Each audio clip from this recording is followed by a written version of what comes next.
Life is such a precious gift from God that it must be lived to the fullest. Sayang ang buhay na kulang-kulang. Sa ating po pag-aaral ng Great Teachings of Jesus, ang ating ngayong topic, Get a Life.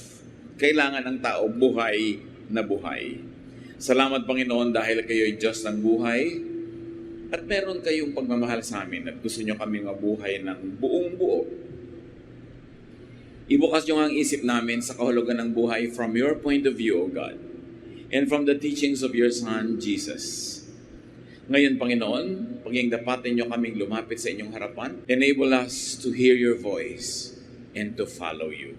Set us free to get a fuller life. Set us free to obey your teachings unto a fuller life.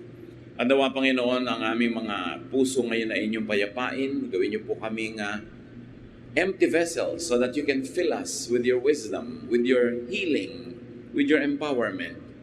At nawa ang aming mga katawan na inyong palakasin, pagalingin niyo kami sa aming mga karamdaman, patibayin ang aming pananampalataya at ngayon patalinuhin niyo kami para maikonekta namin sa aming buhay ang ituturo niyo ngayon.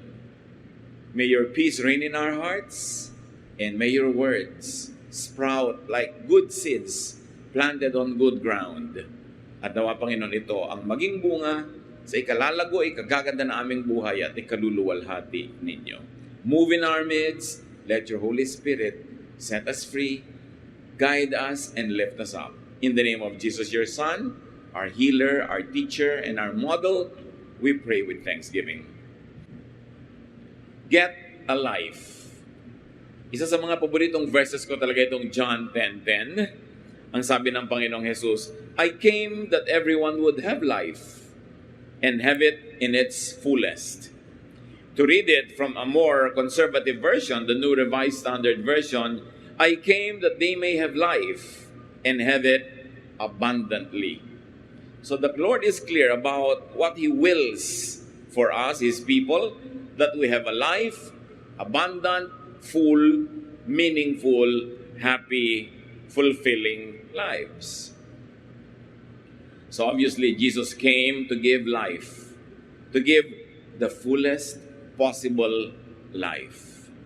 So life is not a problem to be solved. It should not be problematized. It is a gift of God to be enjoyed to the fullest. Pero bakit karamihan, para kuminsan, kung sino yung tinatawag na godly o yung mga relihiyoso, yun pa ang nadadaya out of enjoyment of life. Yun pa yung konti ang na-enjoy at puro pagdurusa ang laman ng isip. Pag sinabi ng Panginoon that I came that they might have life, it is a precondition. It means that people don't have a life or don't have a full life. Dahil bakit naman siya darating para magbigay ng buo at masaganang buhay kung buo na ito at masagana na? So merong statement na sinasabi dito, yung unsaid, that people are not having full, abundant lives according to the standards and will of Jesus. Luke 19:41 to 42, when Jesus came closer and could see Jerusalem, He cried and said, it's too bad that today your people don't know what will bring them peace. Now it is hidden from them. Nalungkot ang Panginoon at napaiyak pa siya sa lungkot dahil sa awa niya sa mga tao sa Jerusalem. Habang ang mga hindi taga-Jerusalem, noon at ngayon ay parang inggit na inggit sa mga taga-Jerusalem, sa Holy Land, sa Holy City, so to speak, kasi parang ang lapit-lapit nila sa Panginoon. Pero ang totoo, napaawa ang Panginoon sa mga taga-Jerusalem dahil sa kabila ng kanilang pagiging relihiyoso, sa kabila ng kanilang maraming beses magdasal, sa kabila ng lahi sila ni Abraham, sa kabila ng relihiyon nila na naghahari sa buhay nila mula umaga hanggang gabi, sabi ni Lord, hindi nila alam kung paano sila magkakaroon ng kapayapaan. Hindi nila alam. They're ignorant of the way to peace. Despite Jerusalem's obsessive religiosity, the people were ignorant of what would bring them peace. And this happens even today. Matthew 22:29, Jesus answered, "You are completely wrong Ang kausap naman niya dito, Sadducees, another sect of religious leaders, intensely religious people, dedicated to studying scripture and applying it in their religious life. Sabi niya, you are completely wrong. You don't know what the scriptures teach. And you don't know anything about the power of God. Can you imagine these very powerful statements being made by Jesus against people who style themselves as masters of religion? Sila na ang nangunguna, sila na ang pinakamaalam, marunong, trained. Pero sabi ni Lord, wala kayong kamuang-muang, wala kayong kamalay-malay tungkol sa salita ng Diyos, lalong-lalo na sa kapangyarihan ng Diyos. Because of ignorance of what God wants for them, people are unable to enjoy a life full of abundance and peace. Mahirap talaga pag ignorant ka, yung alam mo, akala mo yun ang tama. Tapos hindi mo alam yung tama, nakukontento ka na o nagtitsaga ka sa hindi naman pinaka-tama para sa'yo. And at the same time, akala mo natutuwa ang Diyos sa'yo. At ganoon ang kalagayan ng maraming mga relihiyoso. John 4:10, Jesus answered, you don't know what God wants to give you, and you don't know who is asking you for a drink. If you did, you would ask me for the water that gives life.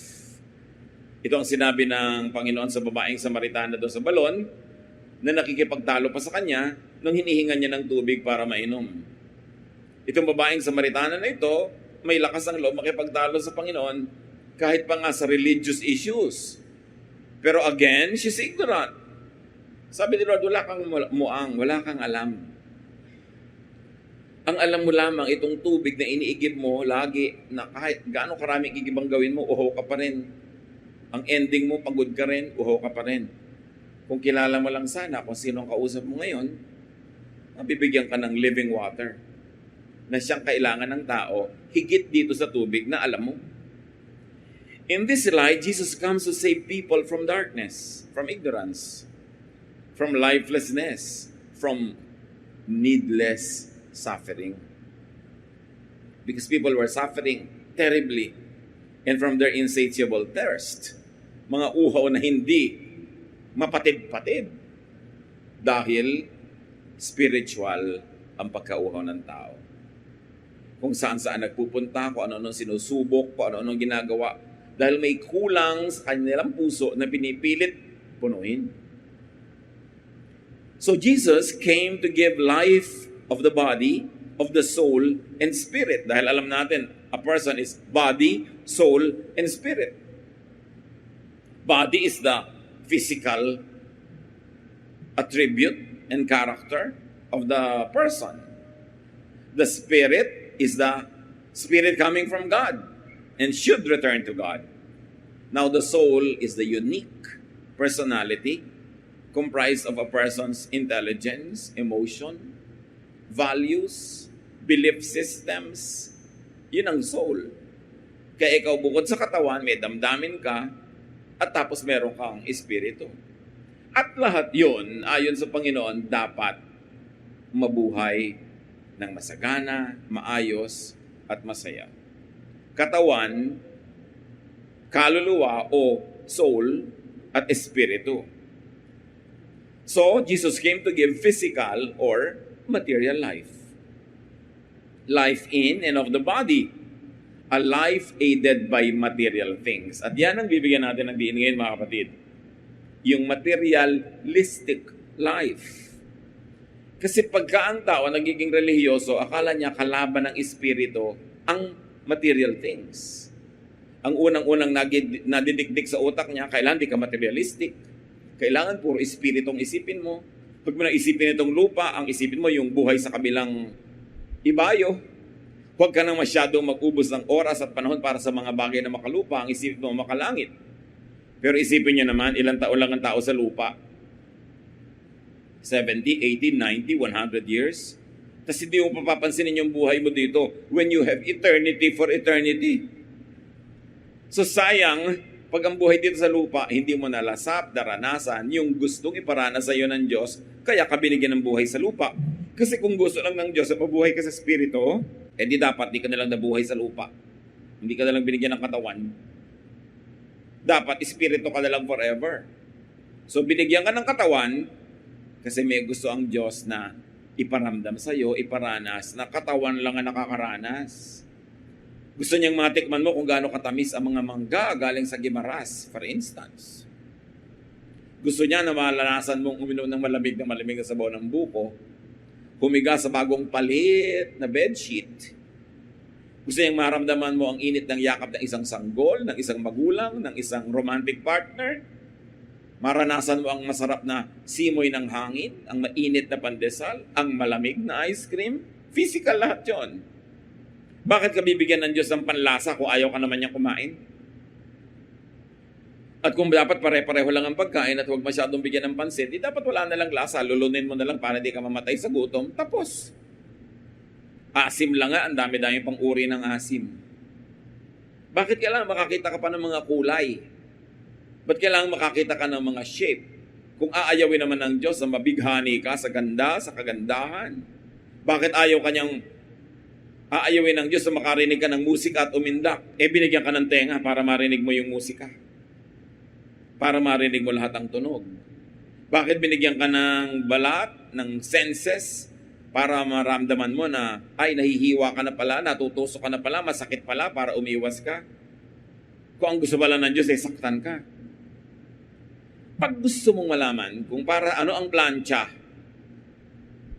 ano ba ang layunin ng umimbento ng plancha? Layunin niya na uminit ito para mainitan yung pinaplancha at umunat yung mga lukot.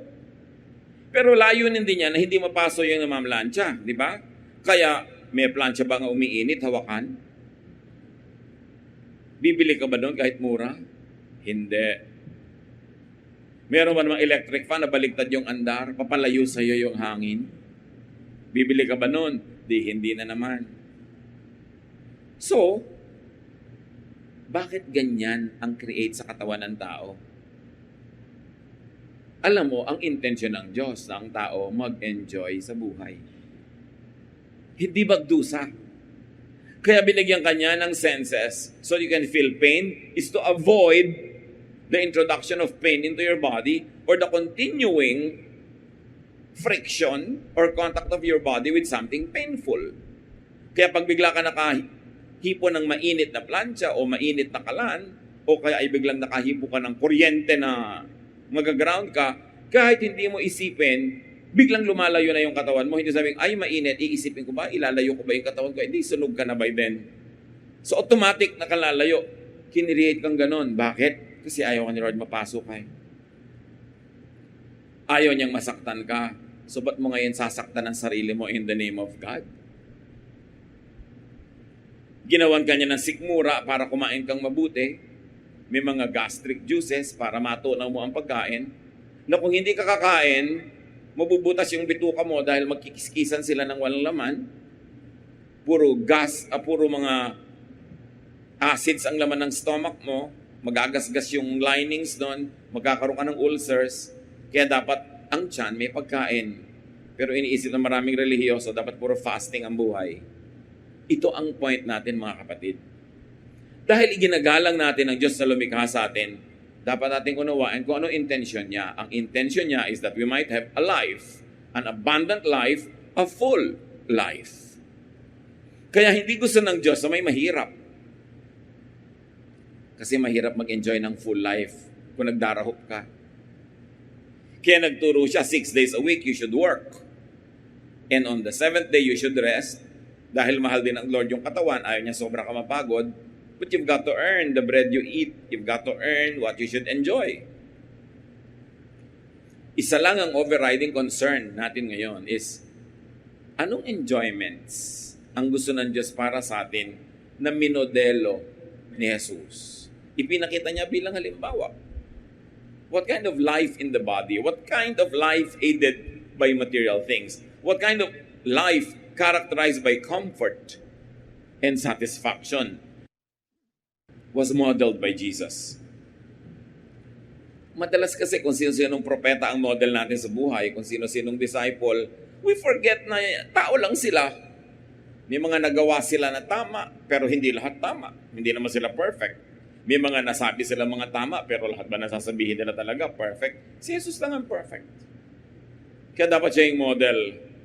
At ano ang ginawa ni Lord when it comes to material things like food?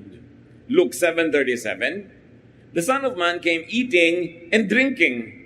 And you say, he is a glutton and a drunkard, a friend of tax collectors and sinners.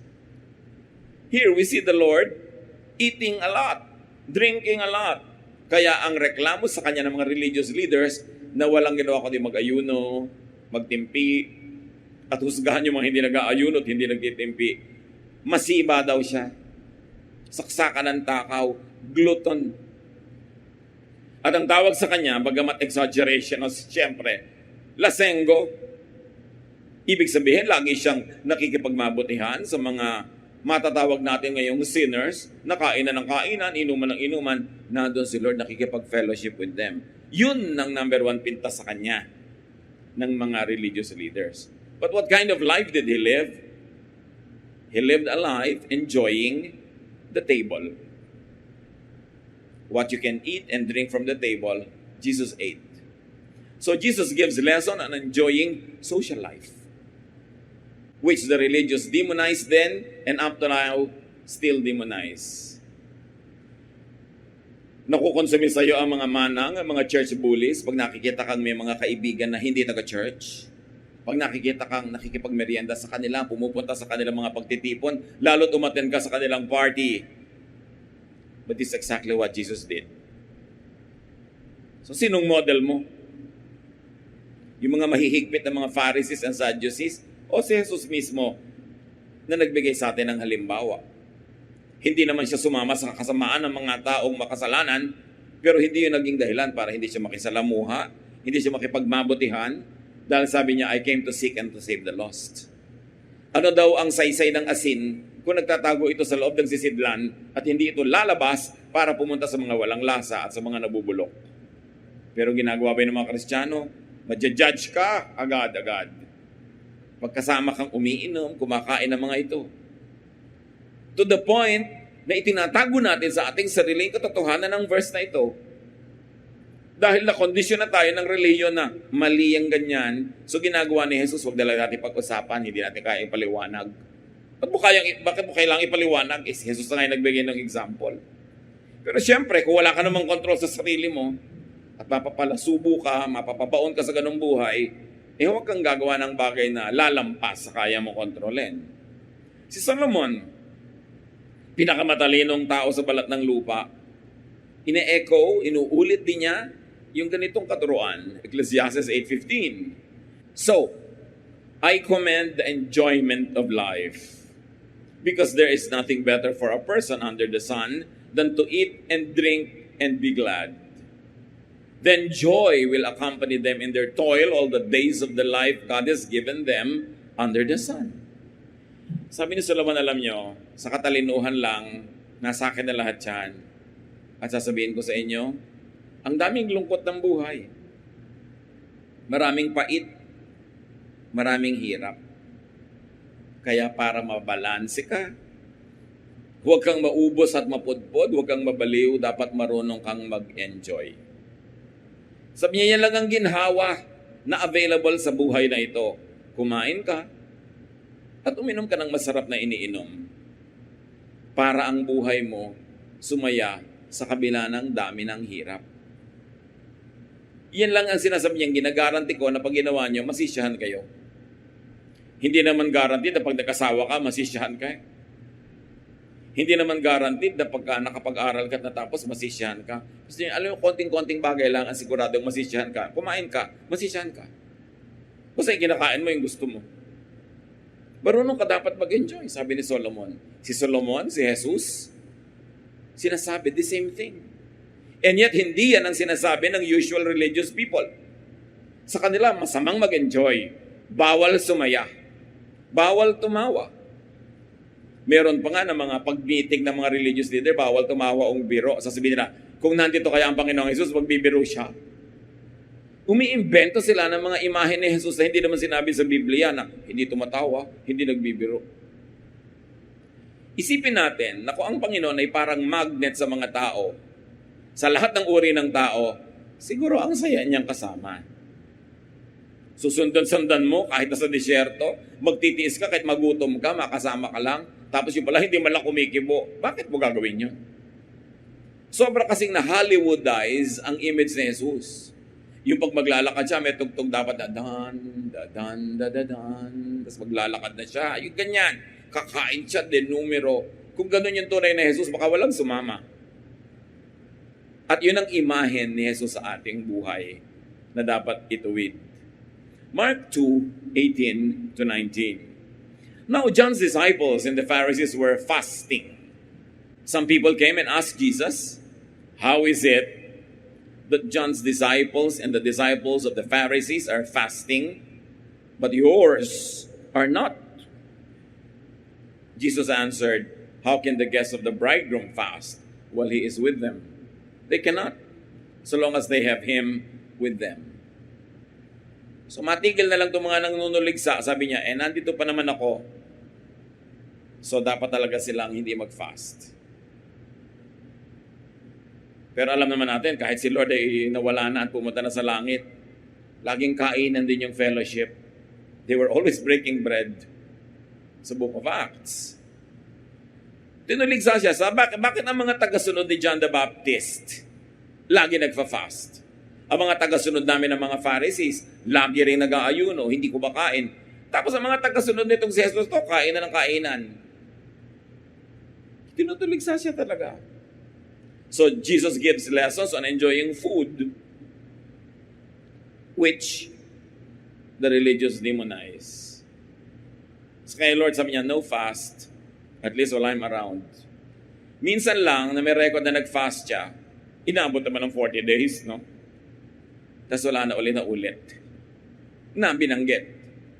Hindi yung central teaching kay Lord. Hindi ka tulad mga ibang churches, tuwing Biyernes may fast. 24 hours. Ayoko nga mag-member doon. Lagi kang gutom. Siyempre, pagkagutom ka, medyo mainit na rin ang ulo mo kung ano mga lumapasok dyan. Diba? Masungit ka na tuloy.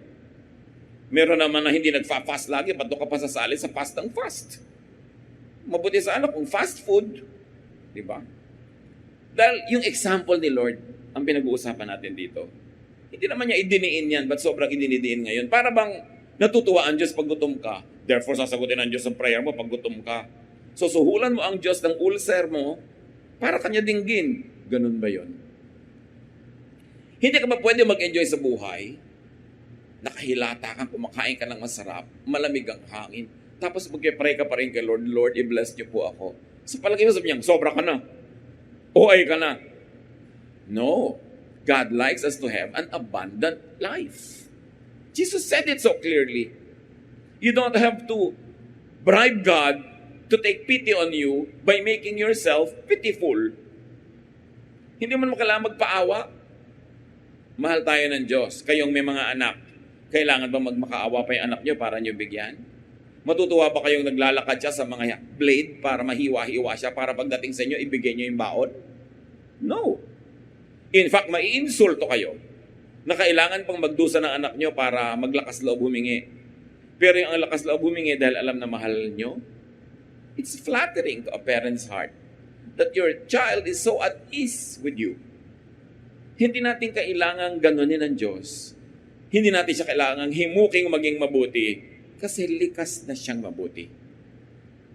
Ang hinihingi lang niya sa atin, maging mabuti rin tayo sa ating kapwa. Pero hindi kailangan pagdusahin ang sarili.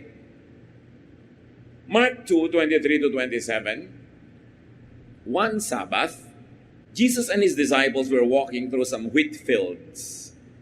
His disciples were picking grains of wheat as they went along. Some Pharisees asked Jesus, "Why are your disciples picking grain on the Sabbath? They are not supposed to do that." Jesus answered, "Haven't you read what David did when he and his followers were hungry and in need? It was during the time of Abiathar the high priest. David went into the house of God and ate the sacred loaves of bread that only priests are allowed to eat. He also gave some to his followers." Jesus finished by saying, "People were not made for the good of the Sabbath, the Sabbath was made for the good of the people. Bawal magtrabaho pag Sabbath kahit na magluto. Kaya ang mga Jews nagluluto, Biyernes pa lang, yung kakainin nila ng buong Sabbath, handa na. At lahat ng pinagkainan nila, hindi nila nililigpit. Bukas na, pagtapos na yung Sabbath. Anong mangyayari kung hindi ka nakapagluto? Dahil wala ka mailuto. O may naging dahilan, di wala kang kakainin.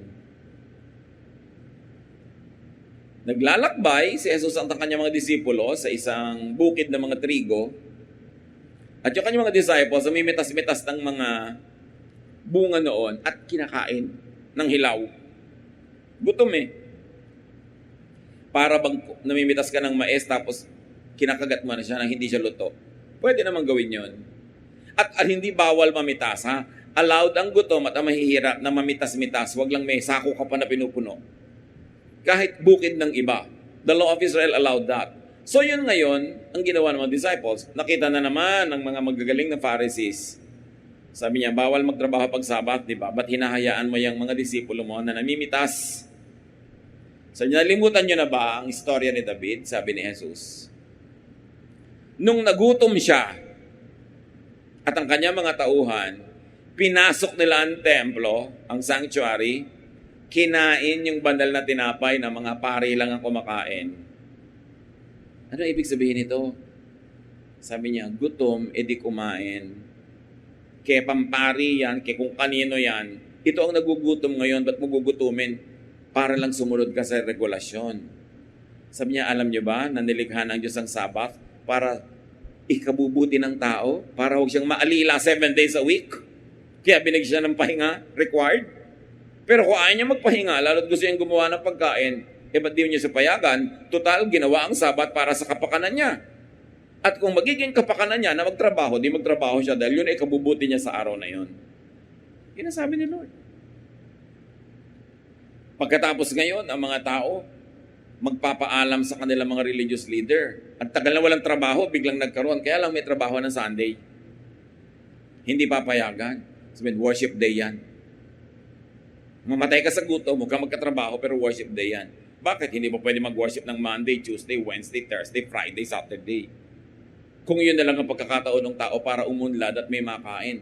Yun ang principle ng sinabi ni Lord. Sabbath was made for man, not man for the Sabbath. Hindi ka alipin ng schedule. Kaya naglagay ng schedule para sa advantage mo. Ngayon, kung disadvantageous sa'yo na sumunod sa schedule, di wag ang unahin mo yung what is needed by you to survive and to have a good life.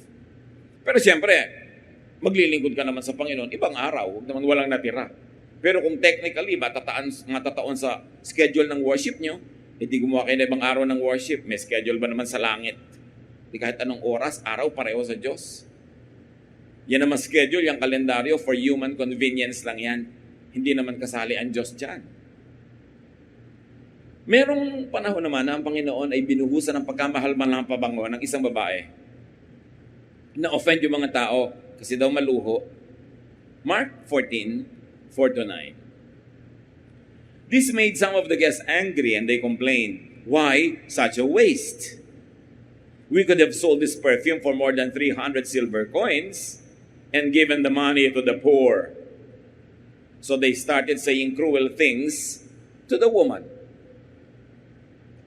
But Jesus said, "Leave her alone. Why are you bothering her?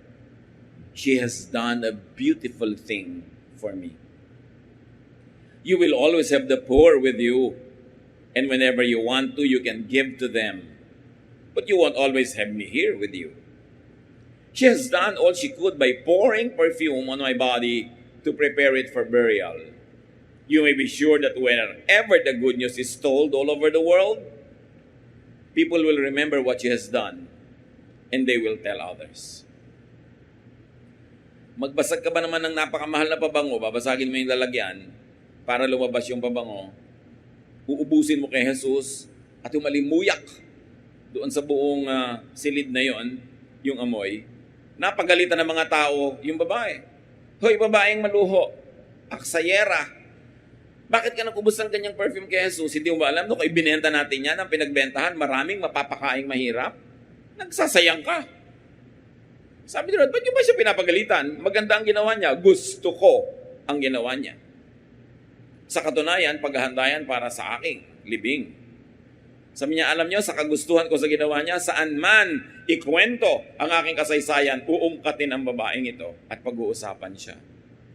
So, Jesus teaches us to enjoy fine things, which the religious system condemn. Lagi ang gino-glorify ng religious system yung simple. Puro, huwag gastusin ang pera dyan, huwag gastusin ang pera. Ibigay sa mahihirap. Hindi naman masama. Pero sabi ni Lord, alam nyo, kahit ubusin nyo lahat ang ibibigay nyo sa mahihirap, hindi pa sila mauubos. So, huwag nyo panghinayangan nyo, binibigay nyo sa akin. Hindi dapat pinanghihinayangan nyo binibigay sa Panginoon eh. Gusto mong gumawa ng magandang sayaw para sa Panginoon, o tugtog, o concert, ang dami-dami mong ginastos, nagre-reklamo na yung mga conservative, ba't naman kailangang ilaw-ilaw pa?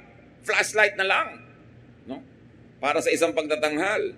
Ba't kailangan magaganda pa yung mga baro? Simplihan na lang para tayo makapagpakain na naman na mahihirap, makapamigay ng Biblia, etc., etc. Sabi ni Lord, balansin nyo naman ang buhay nyo. May mga bagay na matatawag yung maluho pero nakalulugod sa Panginoon. Kaya sa mga hindi mananampalataya, malaking pag-aakasaya yung pagsisindi ng kandila. Nya, ano ba yan? Walang saysay. Pero doon sa nagbibigay ng halaga doon, may saysay. Yung pag-aalay ng bulaklak. Bakit kung maggastos pa kayo sa fresh flowers, pwede naman plastic para taunan na lang ang palit? Kung ibigay sa'yo ng pagkain ni Lord ay plastic. Gusto mo? May nakakasiya sa Diyos. And usually, God is happy about fine things. Beautiful things, refined things. God is God of beauty. So dapat ang binibigay sa Kanya, beautiful. Hindi tinipid. Hindi kung ano na lang. Paggalang yun sa Panginoon. So fine things. You are to enjoy fine things in life. Especially that which you can afford. If you cannot afford, pasensya ka sa hindi fine things, pero huwag mo laging tipirin ang sarili, tipirin ang iba, para sa iyong mga matatayog na mga proyekto, para sa isang katerbang mga tao sa mundo. Dapat meron ka rin ine-enjoy sa iyong sarili. Ang bait-bait ng Diyos eh. Ang buti-buti niya. Mark 4:38, Jesus was in the back of the boat with his head on a pillow.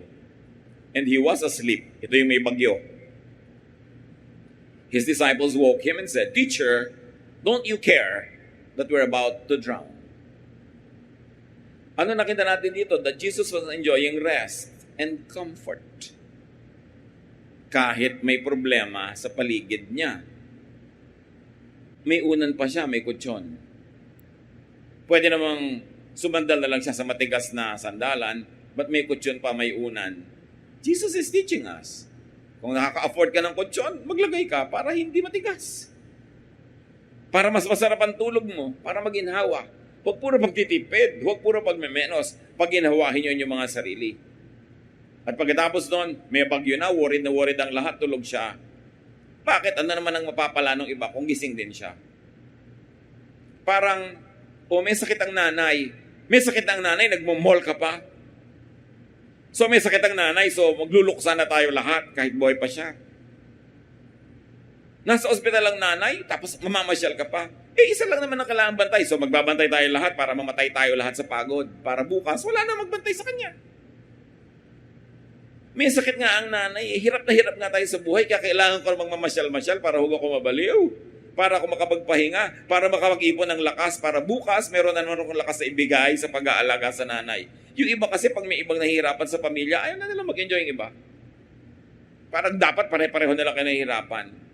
But the Lord says, what practical help will suffering give to other people when you may be exempted from that suffering so you can rest, so you can be strong, and next time around, you can be the caring and the giving one.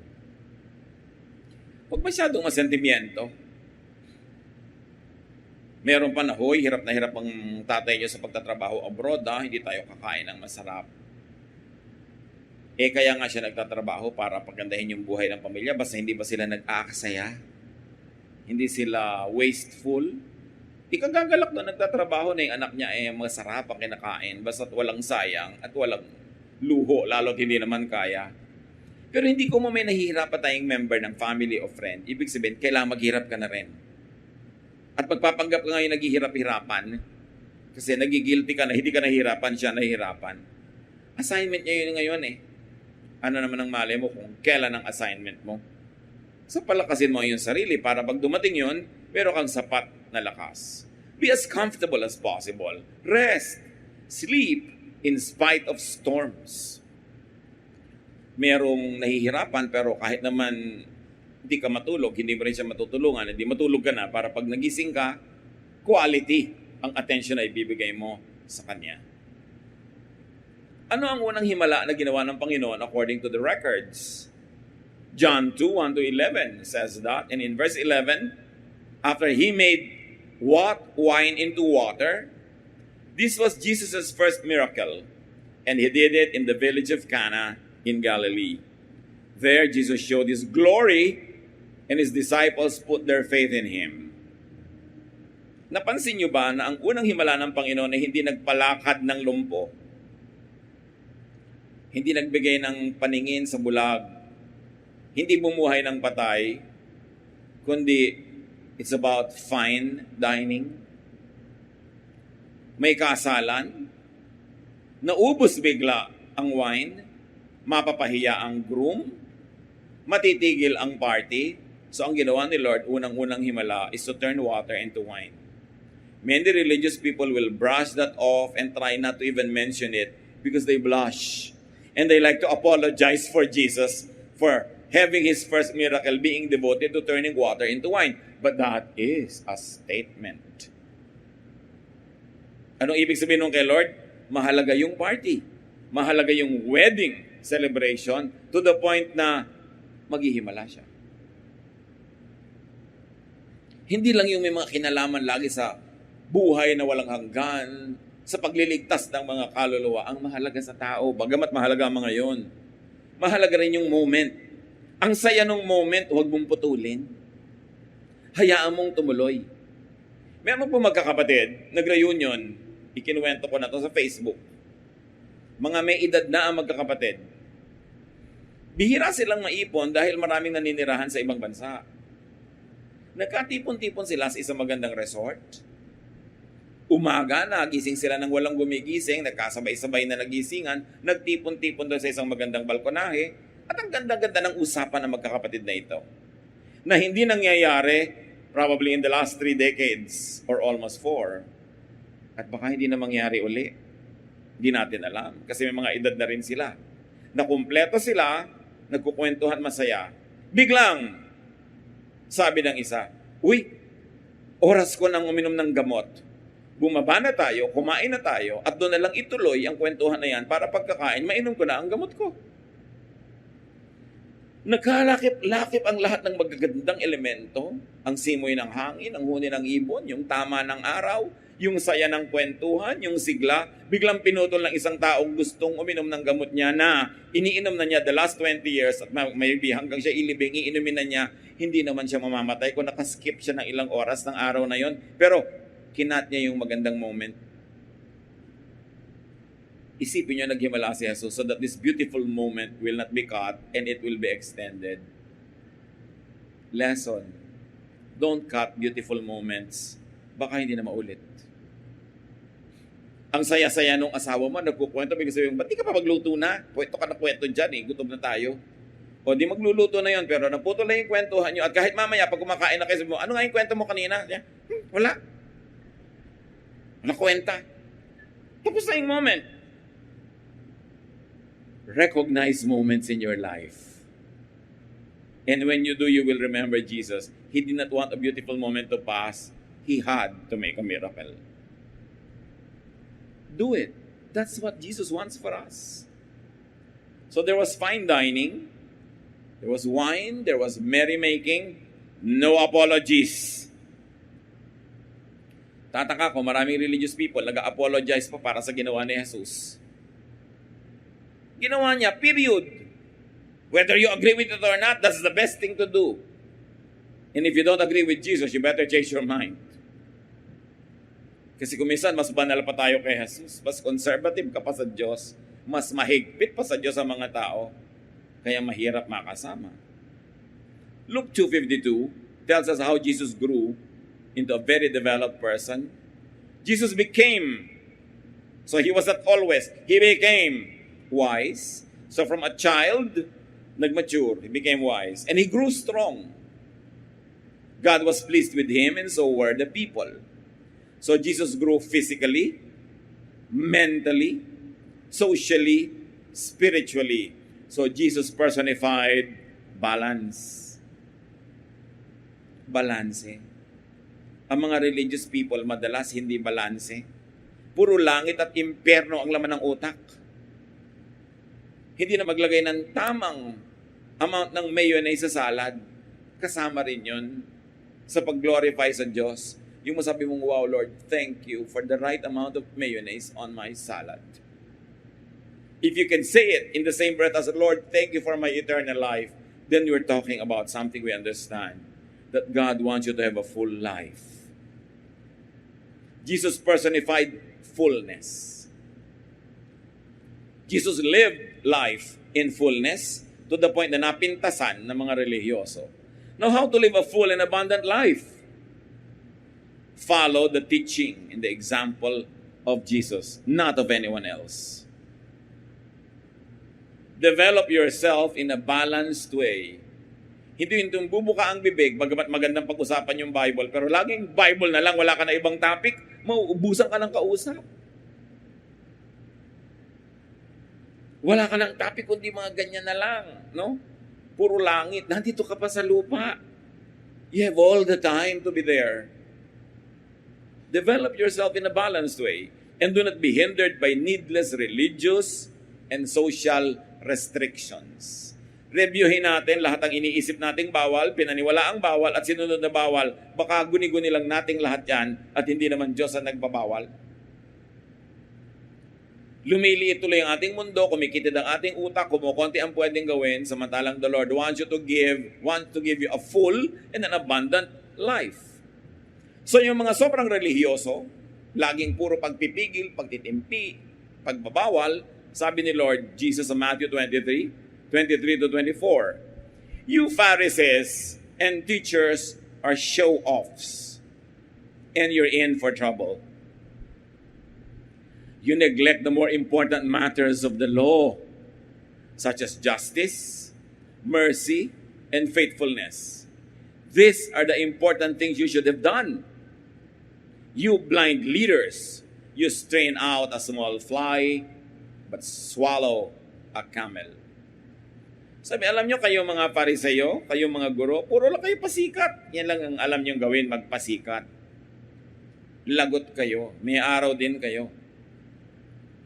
Pinababayaan nyo ang tunay na mahalaga tulad ng habag, pagkaawa, diba? Katuwiran, hustisya. Sabi, ito ang dapat na inaatupag nyo. Mga bulag kayo. Hindi nyo malulun ang kaprasong kulisap sa kaartehan nyo. Pero may mga buong-buong mga kamelyo na nalululun ninyo. Hindi kayo makakain pag araw ng ayuno. Hindi kayo makabasag pinggan. Pero ang mga kasalanan nyo, mas malalaki pa sa kamelyo. Minamalaki nyo yung maliit at minamaliit nyo ang tunay na malaki sa tingin ng Diyos. Anong dapat nating reaksyon dyan, mga kapatid? Identify and avoid needless sacrifices. Because the Pharisees and the teachers of the law require people to make 10 sacrifices when God only wants 1 or 2 or none at all. Hindi ko mo sinabi ng relihiyon, hindi ko mo sinabi ng religious leader, sabi nga ng Diyos, dapat reviewin. Pag ating sinuri ang mga ginawa ni Jesus, most of the time, kung hindi siya nagpapakain sa gutom, nagpapalakad sa mga lumpo, ibinubunyag niya yung mga pabalat kayo at pakunwaring buhay ng mga religious leaders. At pinagagalitan niya ang mga ito. Pag pinag-aralan nyo ang buong ministry ni Jesus, Yung mga tinatawag ng mga makasalanan, sa pagmamahal niya, hindi nga niya pinagalitan eh.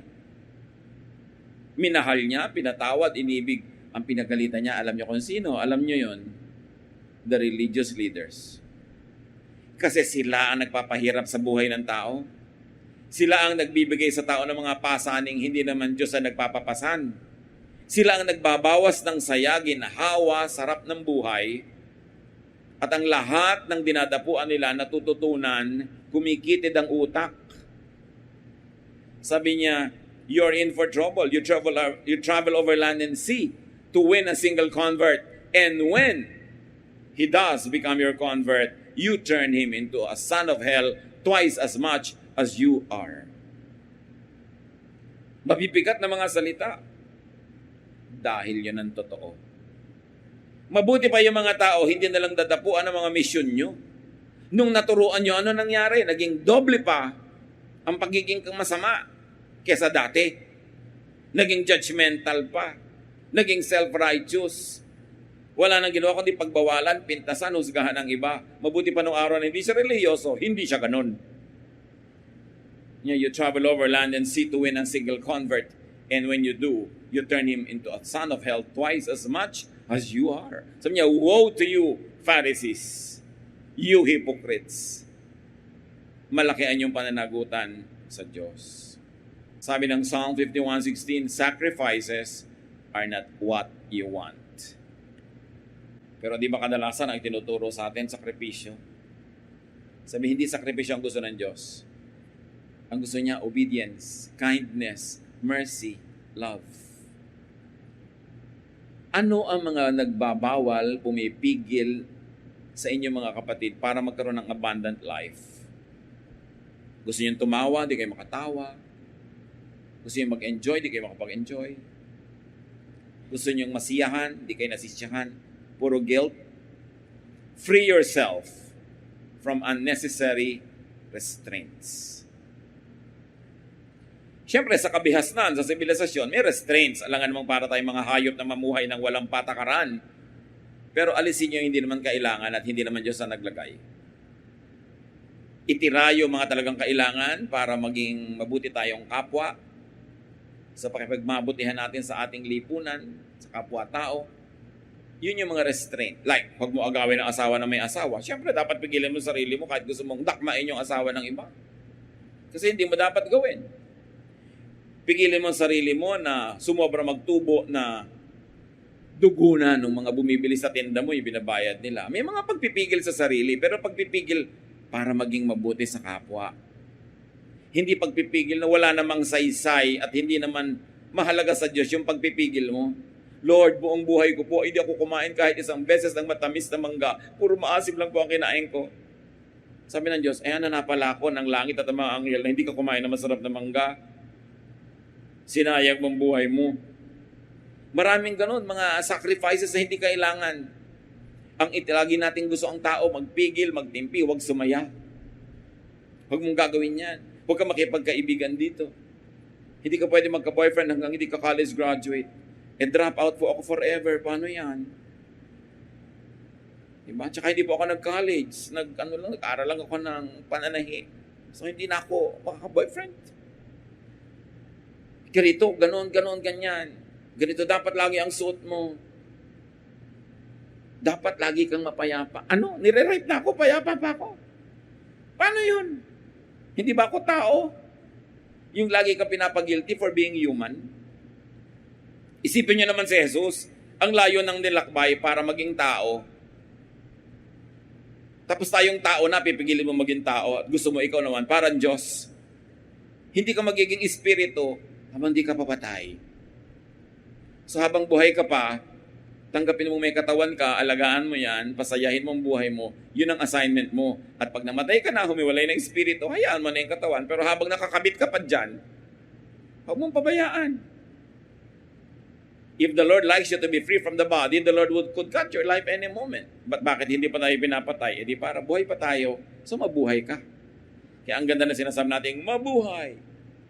Live to life. Vivere. Sabi ng mga Kastila. Mabuhay ka. Huwag kang parang patay dyan. Proverbs 6:5, save yourself just as a deer or a bird tries to escape from a hunter.